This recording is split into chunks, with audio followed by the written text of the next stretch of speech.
Ne laissez pas le diable devenir une pierre d'achoppement pour vous, pour être offensé au travail, et offensé à l'église, et offensé dans votre foyer, et offensé par votre mari ou par votre femme, et offensé par vos enfants, et offensé.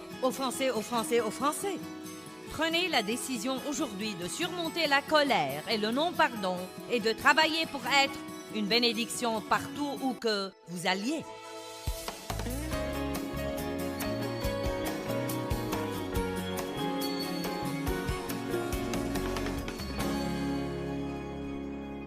Ce matin, nous allons parler d'un domaine spécifique où nous avons tous besoin de progresser, et c'est de surmonter la colère et le non-pardon. Surmonter la colère et le non-pardon. Je me demande combien de personnes en colère il y a ici. Ce n'est pas parce que nous sourions les uns aux autres et que nous disons « Dieu soit loué, merci Jésus » et que nous chantons que nous ne sommes pas fâchés. Il y a beaucoup de chrétiens fâchés dans le monde et Satan nous donne beaucoup d'occasions toutes les semaines pour nous offenser. Donc, si vous êtes ici et que vous n'êtes pas en colère et que vous n'avez aucun non-pardon, cela ne veut pas dire que le message n'est pas pour vous, car vous aurez des occasions avant la fin de la semaine. Amen. Le premier verset que nous allons voir est 2 Timothée 4, 14. Alexandre, le forgeron, m'a fait beaucoup de mal. Le Seigneur le lui rendra. Vous n'aimez pas ça? Il n'a pas dit « je le lui rendrai ». Il a dit « le Seigneur lui rendra selon ses œuvres ». Garde-toi aussi de lui, car il s'est fortement et excessivement opposé et résisté à nos paroles. Et dans ma première défense, personne ne m'a assisté comme mon avocat, ou pris mon parti, ou même été avec moi, mais tous m'ont abandonné. Maintenant, imaginez Paul, il aidait ces gens, il mettait sa vie en jeu tous les jours pour eux. Maintenant, il est jugé à cause du bien qu'il avait fait, et tout le monde, sans exception, l'a abandonné. Aucun de ceux qui l'aidaient ne l'a assisté.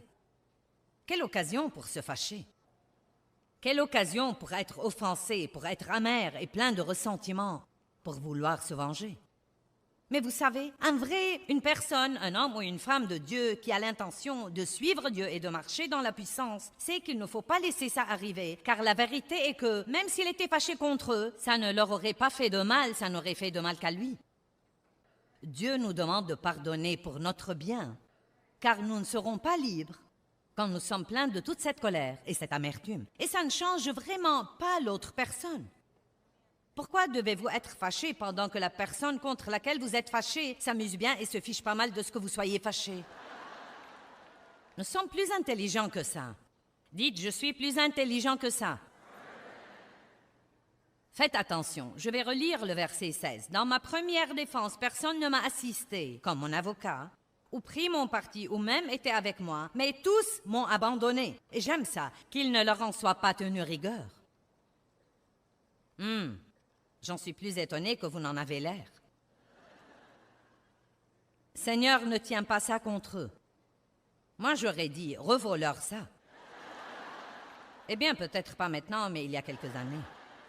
Mais le Seigneur m'a assisté et m'a fortifié afin que par moi le message de l'Évangile fût pleinement proclamé et qu'il fût entendu de tous les païens. Et j'ai été délivré de la gueule du lion. Paul avait quelque chose à faire. Dieu avait appelé Paul à faire quelque chose. Il avait une mission très importante. Et vous avez une mission dans la vie. J'ai une mission dans la vie. Chacun de nous n'a pas la même mission, mais nous avons tous une mission. Nous devons au moins grandir comme croyants. Nous devons continuer le parcours et persévérer et grandir et mûrir comme croyants pour que nous soyons une lumière dans un endroit obscur. Et une des choses les plus importantes que Satan utilise contre les gens pour les faire trébucher et les empêcher de faire des progrès, c'est l'offense, l'amertume, le ressentiment et le non-pardon. Quand votre esprit s'en remplit, vous ne pouvez pas grandir spirituellement. Je veux que vous entendiez ça. Quand votre esprit et votre âme se remplissent de ça, vous ne pouvez pas grandir spirituellement. Encore une fois, quand votre esprit et votre âme et votre pensée se remplissent de ça, Vous ne pouvez pas grandir spirituellement. Vous trébuchez dans ces situations et vous arrêtez de faire des progrès. Plusieurs ont été offensés par Jésus. Et il s'était en fait appelé Pierre d'achoppement. Je ne crois pas que Paul se soit comporté comme ça parce qu'il en avait envie. En fait, je crois qu'il était blessé. Je crois qu'il était probablement fâché. Je crois qu'il avait probablement envie de se venger. Mais il comprenait le message que j'essaye d'apporter aujourd'hui, comme quoi, quels que soient nos sentiments, nous pouvons toujours choisir de faire ce qu'il faut. Et quand nous faisons ça, nous aurons une puissance de Dieu qui nous aidera à surmonter tous les obstacles dans notre vie et Dieu pourra toujours nous utiliser puissamment. Vous ne devez pas vivre selon vos sentiments. Vous pouvez surmonter la colère et le non-pardon et faire ce qu'il faut. Actes chapitre 7, verset 59. Vous savez, Étienne était un merveilleux homme de Dieu. Il était un servant. Mais il avait un si grand cœur envers Dieu que Dieu l'a également utilisé dans des miracles de guérison. Et comme tous ceux qui sont utilisés par Dieu, les pharisiens et les gens religieux et les négateurs l'ont poursuivi, et il a mis du temps dans Actes à partager le message de l'Évangile avec eux. Et plus il disait la vérité, plus il s'emportait. Vous connaissez quelqu'un comme ça? Plus vous lui dites la vérité, plus il s'emporte.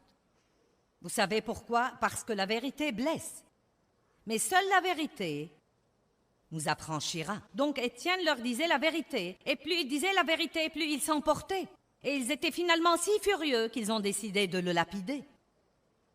La lapidation était un moyen très douloureux de mourir. Verset 59. Et pendant qu'il lapidait Étienne, il priait. Il n'a pas dit « Oh Dieu, libère-moi de ça, ça fait mal. » « Oh Dieu, pourquoi as-tu laissé ça arriver? Je ne comprends pas, j'essayais de faire ce qu'il faut. » Il a dit « Seigneur Jésus, reçois et accepte et accueillis mon esprit. » Puis il se mit à genoux et lança un grand cri. « Seigneur, ne leur compte pas ce péché, ne le leur impute pas. » Et quand il eut dit cela, il s'endormit dans la mort. Imaginez ça, vous êtes lapidé et les dernières paroles que vous dites sont « Père, pardonne-leur. » Qu'il ne leur en soit pas tenu rigueur. Je vais vous dire quelque chose dont je me rends compte de plus en plus tout le temps. Une des raisons pour lesquelles nous ne devons pas nous y prendre avec l'offense comme nous le faisons est que, honnêtement et sincèrement, la raison pour laquelle nous devons prier pour les gens est que si vous êtes un enfant de Dieu, quand quelqu'un vous blesse, est impoli envers vous, est peu aimable avec vous, en fait, ça le met vraiment en danger. Dieu n'apprécie pas qu'on maltraite ses enfants. Et il est vraiment, maintenant écoutez-moi, il se fait beaucoup plus de mal qu'il ne vous fait. Et c'est pourquoi vous devez prier pour lui. Dieu pardonne-lui, ne lui impute pas ce péché. Nous devons prier comme Jésus quand il était sur la croix. J'ai lu l'histoire encore une fois ce matin. J'ai lu les parties de la crucifixion, les coups que Jésus a reçus, comment les gens l'ont raillé et se sont moqués de lui et ont craché sur lui, puis il a été crucifié. Et sur la croix, il a prié, « Père, pardonne-leur, car ils ne savent pas ce qu'ils font. » Et croyez-moi, tant de gens, quand ils vous blessent, ils n'essayent même pas de vous blesser. Ils agissent par leur propre douleur. Au lieu de nous fâcher contre les gens, nous devons peut-être essayer de mieux les comprendre. Nous devons peut-être essayer de découvrir la raison de leur comportement. Éphésiens 6, 12 dit « Car notre lutte n'est pas contre le sang et la chair, mais contre les principautés et les esprits méchants dans les lieux célestes. » Écoutez-moi, je vous dis que votre guerre n'est pas avec les gens. Votre guerre n'est pas avec les gens. Il y a dans le monde spirituel une force invisible de mal derrière ces attaques contre vous qui viennent par les gens. Mon père m'a fait du mal, mais vraiment, non mais dans son cas, il était diaboliquement possédé par l'esprit de désir. À quoi cela m'aurait servi de passer toute ma vie à le haïr? J'ai commencé comme ça, mais Dieu m'a fait revenir à mon point de départ et avant sa mort, nous avons fini par nous occuper de lui, par lui acheter une maison, une voiture, nous occuper de lui, lui acheter l'épicerie, lui tondre la pelouse. Et il a mis du temps, mais il a finalement reçu Christ et nous avons pu le baptiser.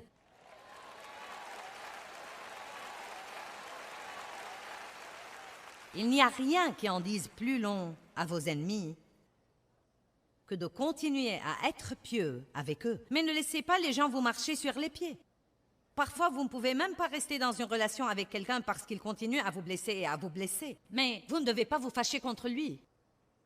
Et vous pouvez toujours prier pour lui, et vous ne devez pas être amer à cause de ce qu'il vous a fait. Rendez-vous service et pardonnez. Quand nous sommes blessés, nous commençons à blâmer.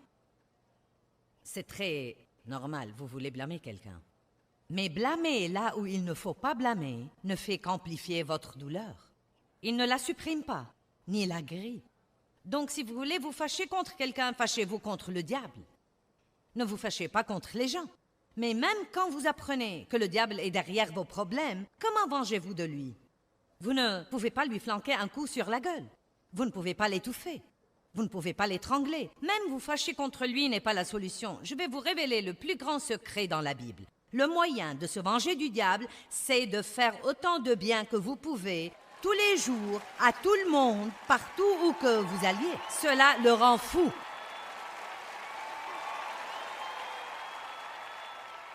Vous me comprenez? Je dis au pasteur parfois, si vous avez quelqu'un à qui vous avez fait confiance et que vous avez aimé et élevé dans le ministère dans votre église, et qu'il décide maintenant de vous juger et de vous critiquer et de s'en aller et de fonder une autre église et de prendre la moitié de votre assemblée, au lieu de vous mettre en colère et de médire de lui, achetez-lui un équipement de son. Sérieusement, je lui achèterai un équipement de son. Je prierai pour lui et je le bénirai. Et à l'instant où vous faites ça, vous brisez la puissance de l'ennemi. Et non seulement vous brisez la puissance de l'ennemi, vous ouvrez une porte pour que Dieu vous bénisse vraiment. Et s'il prend 20 personnes avec lui, Dieu vous en rendra de 100.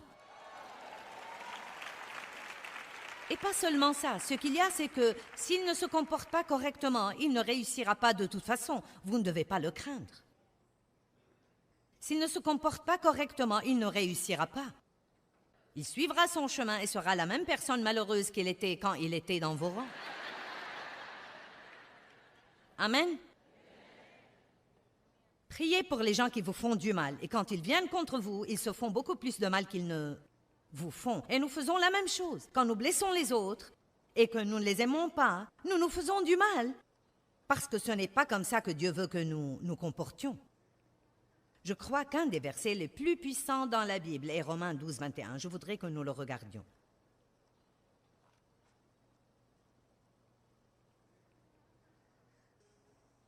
Il dit, ne te laisse pas vaincre par le mal, mais surmonte et maîtrise le mal par le bien.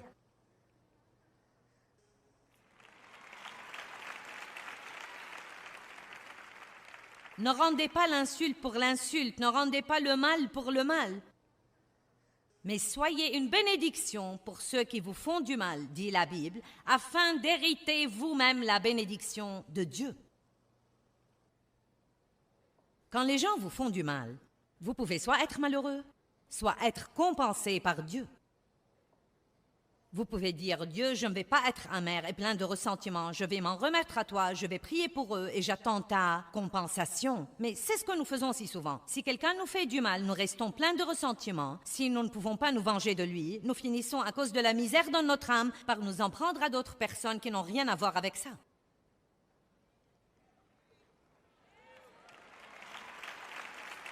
J'ai essayé pendant longtemps d'amener Dave à me compenser pour ce que mon père m'avait fait. Je ne me rendais pas compte que je faisais ça. Mais essentiellement, je sentais qu'on me devait quelque chose, que quelque chose m'était dû. Et croyez-moi, j'en voulais à tout le monde. Et j'avais une attitude de droit dont le monde est rempli aujourd'hui. J'ai droit à ceci, j'ai droit à cela. Eh bien, c'est mon droit. Vous savez, personne n'a droit à rien s'il ne fait pas ce qu'il faut pour l'avoir. Amen. Laissez-moi répéter. Personne n'a droit à rien juste parce qu'il est ici, sur la planète Terre, s'il ne fait pas ce qu'il devrait faire pour l'avoir. Et je ne dis pas de ne pas aider les gens qui ont besoin d'aide et qui méritent d'être aidés. Mais l'attitude de droit que prennent les gens est vraiment incroyable. Et ce qu'ils attendent quand ils viennent travailler sans avoir aucune expérience. Non, mais aujourd'hui, les gens s'attendent à avoir ce qu'on mettait normalement 30 ans pour gagner. Et on en a vraiment assez. Ce n'est pas bon pour les gens d'avoir trop de choses trop tôt. Laissez-moi vous dire quelque chose. Dave et moi, je ne saurais même pas vous dire combien nous apprécions tout ce que Dieu a fait pour nous durant notre vie. Non, mais c'était vraiment formidable d'avoir cette salle bondée tout le week-end. Mais vous savez quoi? J'ai partagé avec quelqu'un l'autre jour. Je me rappelle que j'allais à des réunions où il n'y avait que 9 personnes et que j'en prenais 5 avec moi. Et je ne veux pas oublier ces jours-là. Je ne veux pas oublier ces jours-là parce qu'ils me rappellent la fidélité de Dieu. Dans Deutéronome 8, il dit « Souviens-toi de tout le chemin par lequel je t'ai pris pendant ces 40 années dans le désert, afin de t'éprouver pour savoir si tu garderais mes commandements afin de pouvoir te bénir. » Si nous n'avons pas ce genre d'année, nous ne saurons pas nous y prendre avec les bénédictions. Et aucune quantité de bénédictions ne sera jamais assez. Nous allons vouloir encore et encore et encore. C'est pourquoi nous devons faire attention de donner trop aux gens trop tôt. La Bible dit « Ne mettez pas un nouveau converti en position de leadership, de peur qu'il ne s'enfle d'orgueil. »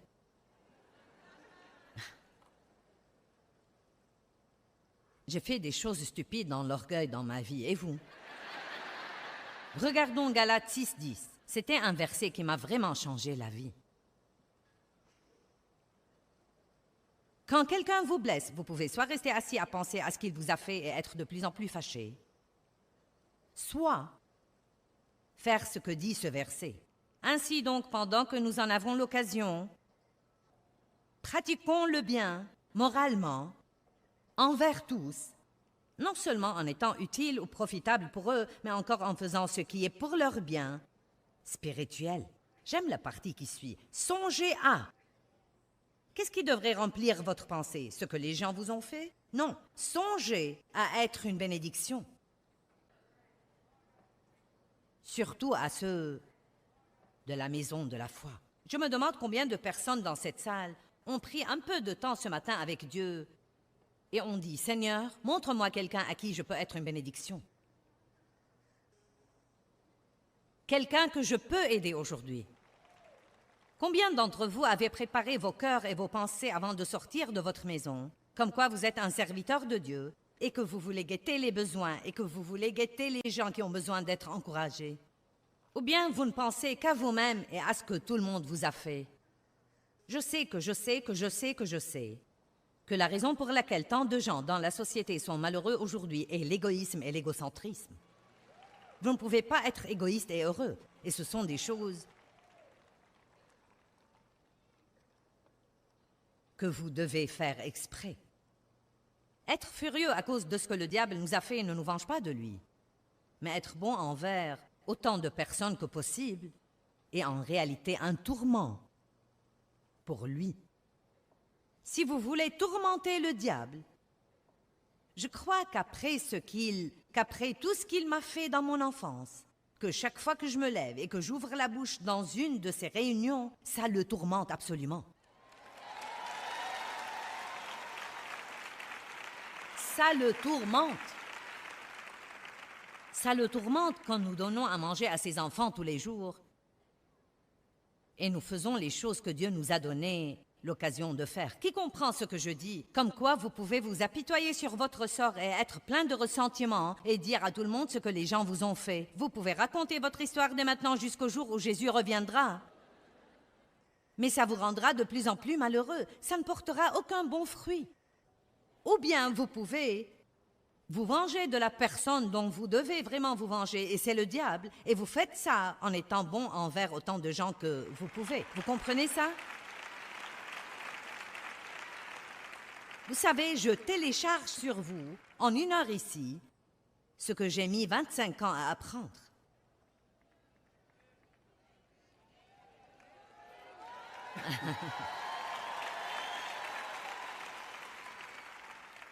J'espère vraiment que vous pourrez comprendre la puissance de ce que je vous dis. Dans Actes 10, 38, la Bible dit « Voyez comment Dieu a oint Jésus de Nazareth du Saint-Esprit et de force, et qu'il allait de lieu en lieu faisant du bien. » J'aime ça. C'est la simplicité de la vie chrétienne. Ne laissez pas le diable devenir une pierre d'achoppement pour vous, pour être offensé au travail, et offensé à l'église, et offensé dans votre foyer, et offensé par votre mari ou par votre femme, et offensé par vos enfants, et offensé. Prenez la décision aujourd'hui de surmonter la colère et le non-pardon et de travailler pour être une bénédiction partout où que vous alliez. Maintenant, nous revenons de nouveau aux sentiments. Joyce, je ne peux rien changer à mes sentiments. Regardons Éphésiens 4, 26 et je partagerai avec vous un exemple que vous comprendrez. Verset 26. Quand vous vous mettez en colère, ne péchez pas. Vous n'aimez pas ça? Quand vous vous mettez en colère, ne péchez pas. Donc ce n'est pas la colère qui est le péché. C'est en faire ce qu'il ne faut pas. Une certaine colère pourrait être un péché si vous êtes une personne coléreuse, si vous vous mettez en colère à tout propos. Non, mais si quelqu'un vous a maltraité, vous allez vous mettre en colère. Quand vous vous mettez en colère, ne péchez pas, que le soleil ne se couche pas sur votre colère, votre fureur ou votre indignation. Donc, s'il vous arrive de vous fâcher le matin, vous avez le temps pour réparer.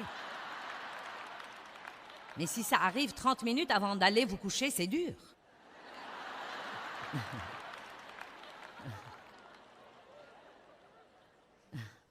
Vous savez, quand Dieu dit des choses comme ça, il ne plaisante pas. N'allez pas au lit fâché. N'allez pas vous coucher fâché. On ne sait jamais quelle porte ça ouvre à l'ennemi. Mais je ne peux rien changer à mes sentiments. Peut-être que vous ne pouvez rien changer à vos sentiments, mais vous pouvez maîtriser ce que vous faites. Je me rappelle, il y a des années, Dave et moi nous disputions ou... Qui sait, il y avait toujours quelque chose pour se fâcher. Je ne me rappelle même pas la dernière fois où Dave m'a mise en colère. Je n'ai plus le temps de toucher à ça désormais. Et vous non plus, si vous voulez la vérité, vous n'avez plus de temps à perdre dans votre vie à faire ça.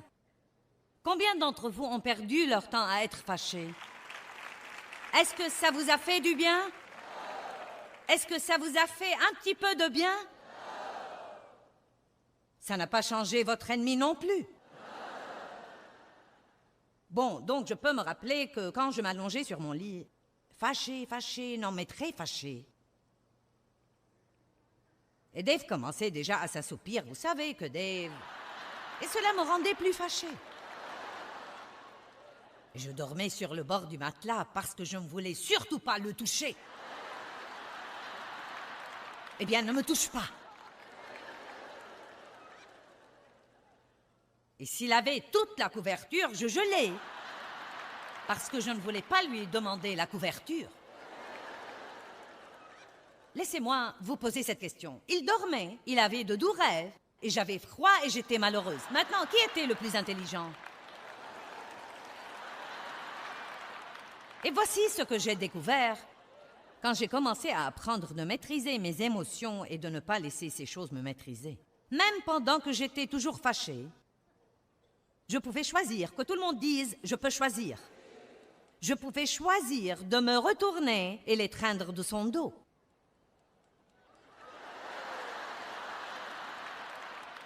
Oh! Dieu ne m'oblige pas à faire ça. S'il te plaît.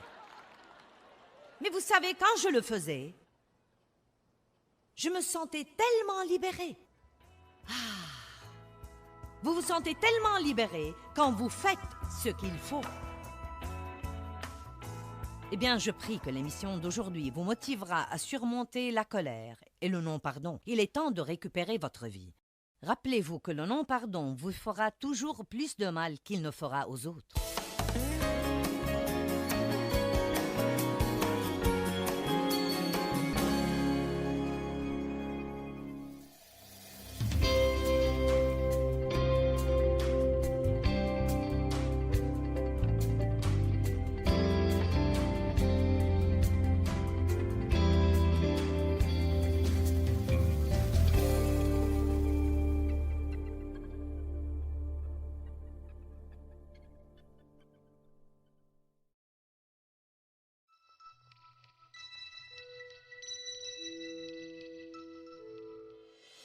Combien d'entre vous ont perdu leur temps à être fâchés? Est-ce que ça vous a fait du bien? Est-ce que ça vous a fait un petit peu de bien?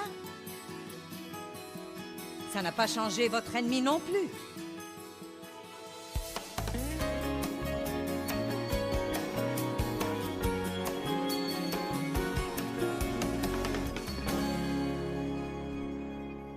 Comme quoi, vous pouvez vous apitoyer sur votre sort et être plein de ressentiment et dire à tout le monde ce que les gens vous ont fait. Vous pouvez raconter votre histoire dès maintenant jusqu'au jour où Jésus reviendra. Mais ça vous rendra de plus en plus malheureux. Ça ne portera aucun bon fruit. Ou bien vous pouvez vous venger de la personne dont vous devez vraiment vous venger, et c'est le diable. Et vous faites ça en étant bon envers autant de gens que vous pouvez. Vous comprenez ça? Vous savez, je télécharge sur vous, en 1 heure ici, ce que j'ai mis 25 ans à apprendre.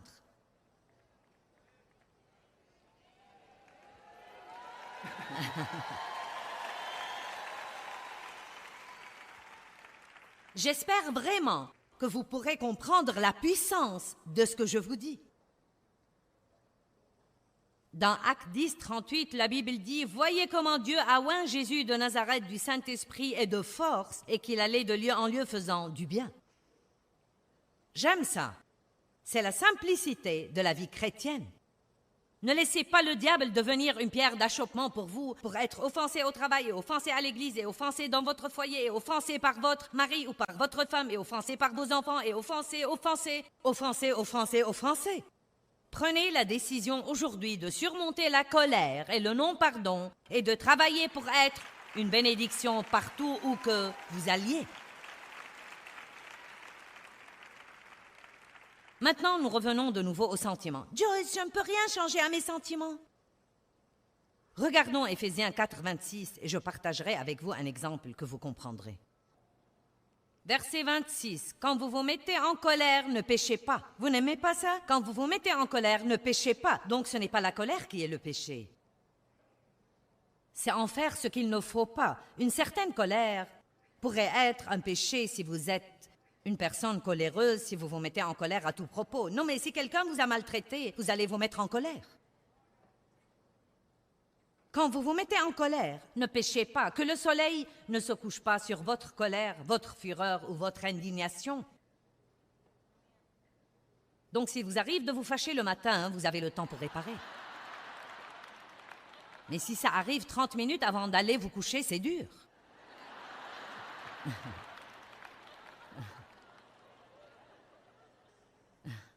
Vous savez, quand Dieu dit des choses comme ça, il ne plaisante pas. N'allez pas au lit fâché. N'allez pas vous coucher fâché. On ne sait jamais quelle porte ça ouvre à l'ennemi. Mais je ne peux rien changer à mes sentiments. Peut-être que vous ne pouvez rien changer à vos sentiments, mais vous pouvez maîtriser ce que vous faites. Je me rappelle, il y a des années, Dave et moi nous disputions ou... Qui sait, il y avait toujours quelque chose pour se fâcher. Je ne me rappelle même pas la dernière fois où Dave m'a mise en colère. Je n'ai plus le temps de toucher à ça désormais. Et vous non plus, si vous voulez la vérité, vous n'avez plus de temps à perdre dans votre vie à faire ça. Combien d'entre vous ont perdu leur temps à être fâchés? Est-ce que ça vous a fait du bien? Est-ce que ça vous a fait un petit peu de bien? Ça n'a pas changé votre ennemi non plus. Bon, donc je peux me rappeler que quand je m'allongeais sur mon lit, fâché, non mais très fâché. Et Dave commençait déjà à s'assoupir. Vous savez que Dave... Et cela me rendait plus fâché. Je dormais sur le bord du matelas parce que je ne voulais surtout pas le toucher. Eh bien, ne me touche pas. Et s'il avait toute la couverture, je gelais. Parce que je ne voulais pas lui demander la couverture. Laissez-moi vous poser cette question. Il dormait, il avait de doux rêves, et j'avais froid et j'étais malheureuse. Maintenant, qui était le plus intelligent? Et voici ce que j'ai découvert. Quand j'ai commencé à apprendre de maîtriser mes émotions et de ne pas laisser ces choses me maîtriser, même pendant que j'étais toujours fâchée, je pouvais choisir, que tout le monde dise « je peux choisir ». Je pouvais choisir de me retourner et l'étreindre de son dos.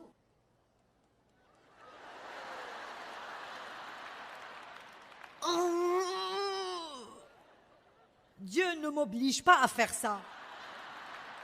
S'il te plaît. Mais vous savez, quand je le faisais, je me sentais tellement libérée. Vous vous sentez tellement libéré quand vous faites ce qu'il faut. Et c'est un si lourd fardeau quand vous savez au très fond de vous que vous êtes idiot et têtu et rebelle et vivant selon vos émotions. Vous pouvez prier pour quelqu'un, n'attendez pas d'en avoir envie. Quand je prie que mes ennemis soient bénis, je dois dire à Dieu, je ne peux même pas te dire que je veux qu'ils soient bénis, mais je vais prier.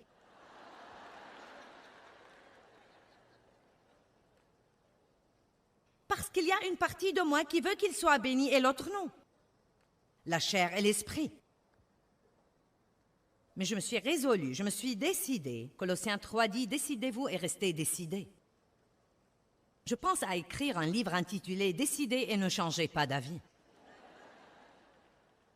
Notre problème est que nous prenons de bonnes décisions, mais dès que ça fait mal ou que c'est inconfortable ou que ça prend trop longtemps, nous changeons d'avis. Et donc nous passons toute notre vie à tourner autour des mêmes stupides montagnes.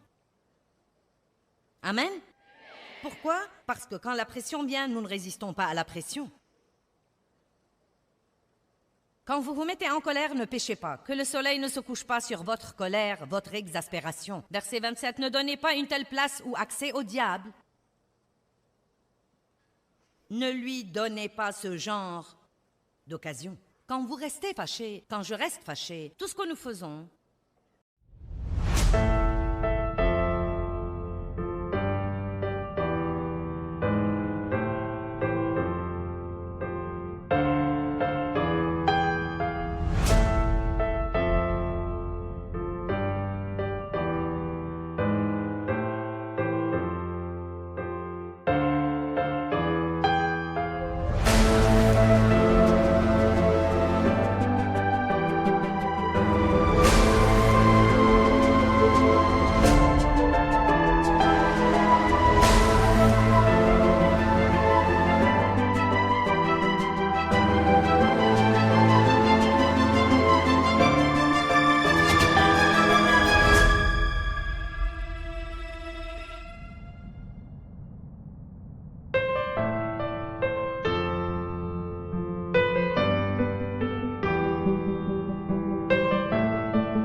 c'est d'ouvrir une porte à l'ennemi dans nos vies. Quelqu'un peut dire Amen?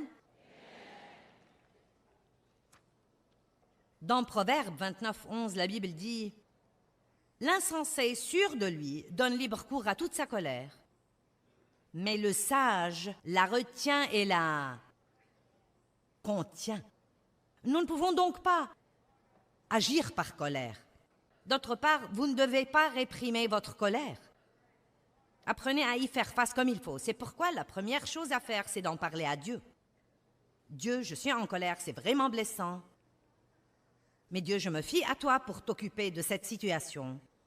Et je veux me comporter comme tu veux que je me comporte. S'il le faut, enfermez-vous dans une pièce quelque part et n'en sortez pas avant d'avoir une percée avec Dieu et de savoir que vous pouvez vous comporter comme Dieu le veut. Quand vous ressentez de la colère, de l'amertume ou du ressentiment et que vous ne vous en occupez pas, vous les accumulez. Ils restent vivants en vous et ils se manifestent d'une autre façon. Et les gens chrétiens, les gens religieux, sont parfois très bons à faire semblant de ne pas être en colère parce qu'ils croient que la colère est un péché. Et donc ils n'admettent même pas qu'ils sont en colère et ils se comportent comme si tout allait bien, mais ils bouillissent à l'intérieur. Dieu a dit aux pharisiens, Jésus a dit aux pharisiens, vous ressemblez à un tas de sépulcres blanchis pleins d'ossements de mort. Je me demande comment les gens le recevraient aujourd'hui si je commençais un sermon comme ça. Peut-être que je dis ça, mais je le dis un peu plus gentiment que ça. Notre réalité est en nous. Ce n'est pas ce que nous feignons devant les autres. Notre réalité est ce qui se passe à l'intérieur de nous. C'est nos motifs, nos pensées, nos attitudes. Et je peux feindre autant que je veux que je suis la personne la plus sainte dans le voisinage, mais si mon cœur est plein d'amertume et de ressentiment, ce n'est pas agréable à Dieu. Et ça va se manifester d'une certaine façon. Peut-être dans la dépression. Peut-être que ça se manifeste dans différentes dépendances. Et ça peut aller des dépenses excessives, à l'excès de table, à beaucoup de choses différentes. Dans beaucoup des problèmes que les gens ont aujourd'hui, la racine du problème est la colère. Vous pouvez même être en colère à cause de la tournure qu'a prise votre vie. Je ne crois pas que la vie a été juste. J'ai essayé de faire ceci et cela, rien ne marche jamais pour moi. La pire chose à faire, c'est de vous mettre en colère à cause de ça. Vous dites, mais ça fait mal, je sais. Mais si vous faites ce qu'il faut, Dieu apportera une récompense et une rémunération.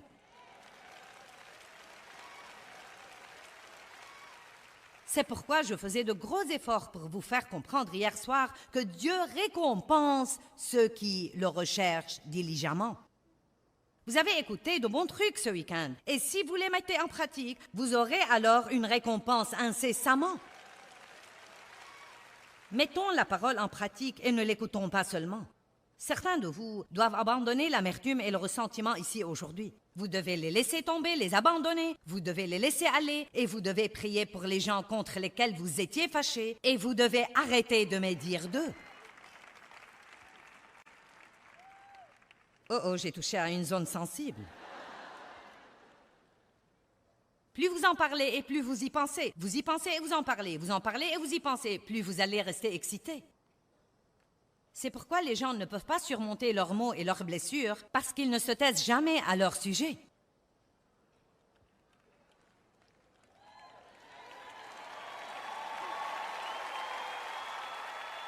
Tout ce que ça fait, c'est de vous garder excité. Si vous allez parler de vos problèmes, veillez à avoir un but. Je parle de choses qui me sont arrivées, mais je le fais pour aider les gens. Je ne le fais pas parce que je suis pleine de ressentiment ou fâchée. Faites face à vos sentiments. Faites face à votre colère. Pensez logiquement. Ne pensez pas toujours à ce que quelqu'un vous a fait. Pensez plutôt à ce qu'il aurait traversé dans sa vie et qui l'aurait amené à le faire.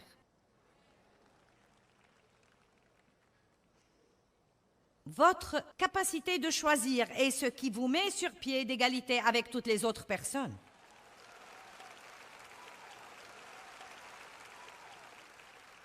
Si nous faisons de bons choix, nous aurons finalement de bons résultats.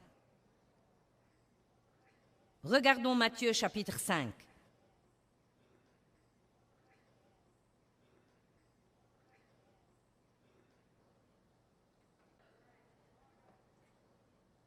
À partir du verset 10. Il dit:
à envier et spirituellement prospère, dans l'état où l'enfant de Dieu régénéré se réjouit et trouve la satisfaction dans la grâce de Dieu et dans le salut.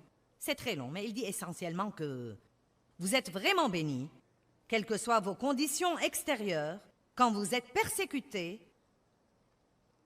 pour avoir fait ce qui est bien. Bien sûr, vous n'applaudissez pas. Je comprends. Ça ressemble à quelque chose qui a du mal à rentrer. Oh, vous êtes si bénis quand vous faites ce qu'il faut et vous êtes maltraités. Nous ne pouvons même pas comprendre ça. C'est comme, je ne peux même pas faire entrer ça. Et Dieu le savait, donc il l'a dit de nouveau. Verset 11. Béni, heureux à envier et spirituellement prospère avec la réjouissance et la satisfaction dans la grâce de Dieu et le salut, quelles que soient vos conditions extérieures. Lorsque l'on vous insulte, lorsque l'on vous persécute et que l'on dit faussement contre vous toutes sortes de mal à cause de moi, ou parce que vous essayez de me servir. Et vous savez, les gens peuvent vous maltraiter, pas spécifiquement parce que vous êtes chrétien, mais parce que le diable travaille par eux pour essayer de vous persécuter et de vous empêcher d'avancer. Amen. Soyez heureux et suprêmement joyeux, non pas un peu joyeux, mais suprêmement joyeux, car votre récompense est grande, forte et intense dans les cieux, car c'est ainsi en effet qu'on a persécuté les prophètes qui vous ont précédés. On a fait la même chose à Jésus. Si vous revenez et que vous lisez maintes et maintes fois l'histoire des jours qui ont précédé la crucifixion, et la crucifixion, non mais Jésus a été raillé, il a été insulté, il a été persécuté. On lui a dit et on lui a fait toutes sortes de choses ignobles, et pourtant il a dit, Père, pardonne-leur, car ils ne savent pas ce qu'ils font. Puis il dit dans le verset 13, vous êtes le sel de la terre, mais si le sel perd sa saveur, sa force, sa qualité, avec quoi rendra-t-on sa salinité? Il ne vaut plus rien, on le jette dehors et il est foulé aux pieds par les hommes. Maintenant, si je pouvais simplifier ceci autant que je sais le simplifier, si j'allais faire une analyse biblique là-dessus, je dirais, écoutez, quand vous êtes persécutés et maltraités et insultés et que les gens disent toutes sortes de mauvaises choses contre vous, si vous vous fâchez à cause de cela et que vous restez fâchés, vous perdrez votre saveur comme chrétien et vous ne serez pas bon pour grand-chose à part aller à l'église et rentrer à la maison et aller à l'église et rentrer à la maison.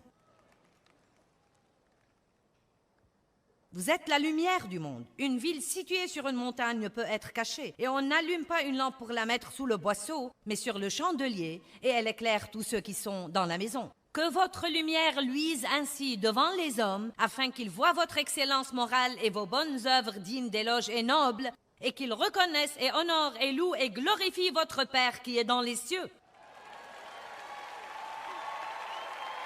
Maintenant, si nous voulons être des témoins, c'est la façon de le faire.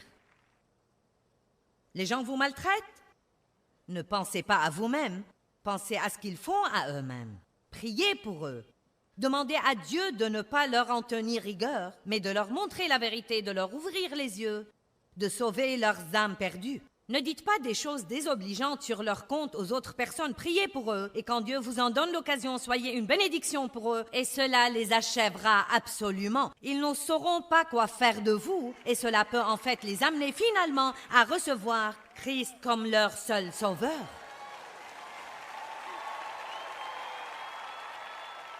Dieu nous demande de faire ça pour lui et pour son royaume. Pouvez-vous pardonner à quelqu'un aujourd'hui pour le royaume? Pouvez-vous laisser tomber des choses ici avant de quitter ce bâtiment? Combien d'entre vous êtes ici et vous avez besoin de mettre ceci en pratique dans un certain domaine de votre vie? Non, mais nous en avons tous besoin de façon générale, mais je dis, combien d'entre vous en ce moment seraient francs et diraient, il y a quelqu'un contre qui je suis fâché, j'ai ce genre de truc dans mon cœur, et il est temps qu'il s'en aille.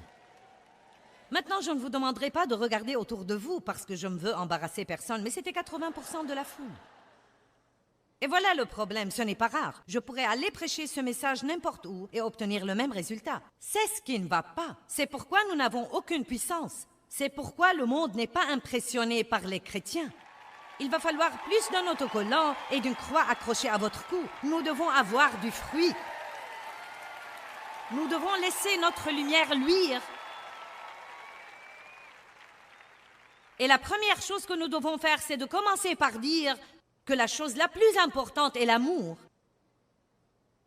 Et vous n'aimez pas quand vous êtes plein de ressentiment et de non-pardon. Vous pourriez avoir 50 occasions toutes les semaines d'être offensé, et chaque fois que vous le serez, je veux que vous alliez quelque part et que vous disiez à haute voix « Je ne vais pas rester fâché ». Commencez à répondre au diable et à établir quelques directives. Quoi qu'il arrive, je ne vais pas vivre fâché. J'ai lu ça il n'y a pas très longtemps et je le pratique dans ma vie et c'est vraiment bon. L'homme a dit que chaque fois que vous commencez à prier, commencez comme ça. Père, je ne suis fâché contre personne et je n'ai aucun non-pardon dans mon cœur. Et si vous ne pouvez pas faire ça, vous devez vous arrêter là, parce que la Bible dit que quand vous priez, si vous avez quelque chose contre quelqu'un, allez faire la paix avec lui, sinon vos prières ne seront pas exaucées. La prière d'un chrétien fâché est une perte de temps.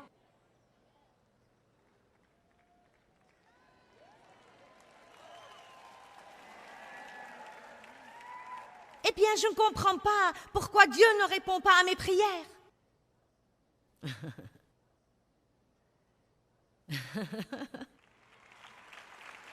Vous devez résoudre ce problème, persister, persévérer, continuer malgré tout. Clôturons en pensant à Job ce matin. Job était un homme qui avait les plus gros problèmes qu'on puisse avoir. Sa femme lui a dit qu'il devrait mourir. Maudire Dieu et mourir. Êtes-vous content qu'elle ne soit pas votre femme? C'est plutôt dur de traverser une période où vous avez plus que jamais besoin d'encouragement et les gens autour de vous ne semblent pas comprendre ça.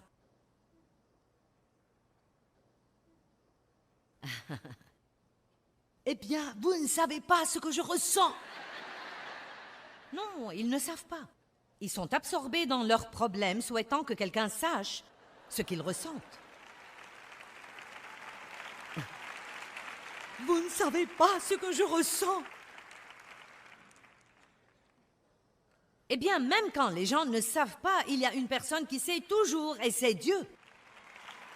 Il comprend toutes choses, il voit toutes choses, et il sait toutes choses.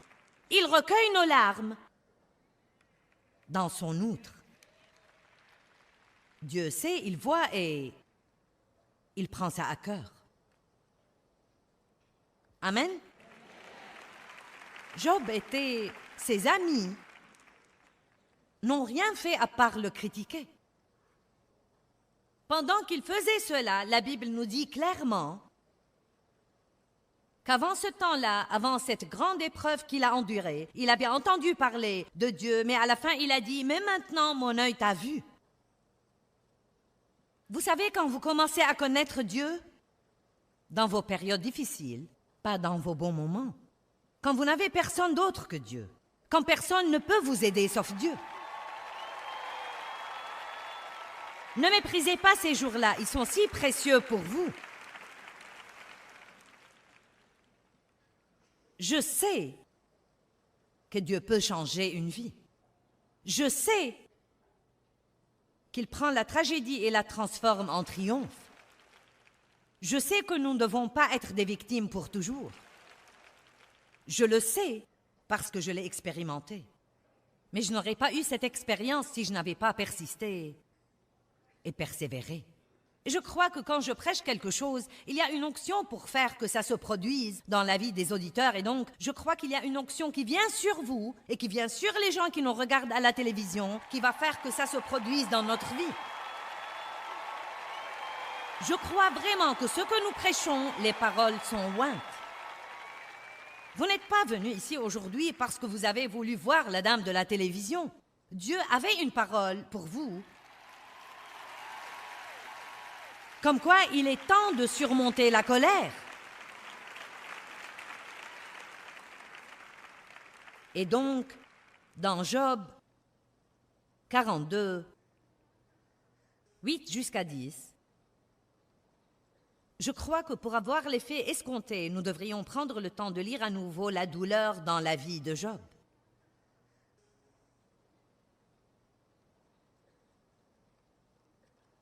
Mais Dieu a dit, et maintenant, il s'adresse aux prétendus amis de Job qui l'avaient accusé. Et maintenant, prenez pour vous 7 taureaux et 7 béliers, allez trouver mon serviteur Job, et offrez-les pour vous en holocauste, et mon serviteur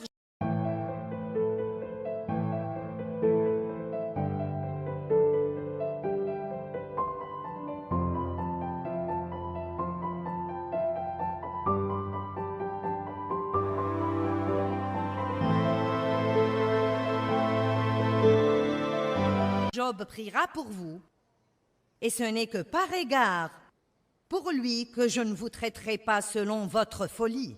Car vous n'avez pas parlé de moi avec droiture comme l'a fait mon serviteur Job. Il a dit, allez maintenant. Selon l'Ancien Testament, il devait offrir des sacrifices animaux. Allez faire ça, et Job, mon serviteur, va prier pour vous, et vous ne serez pas châtiés pour votre stupidité.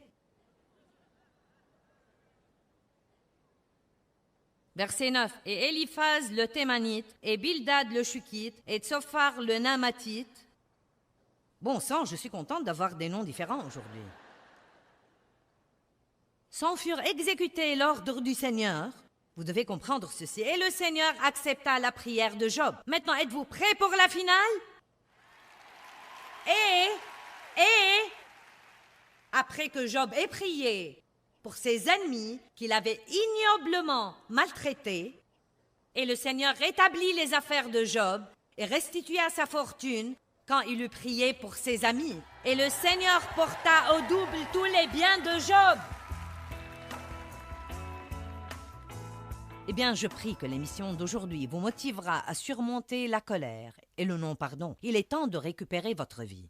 Rappelez-vous que le non-pardon vous fera toujours plus de mal qu'il ne fera aux autres.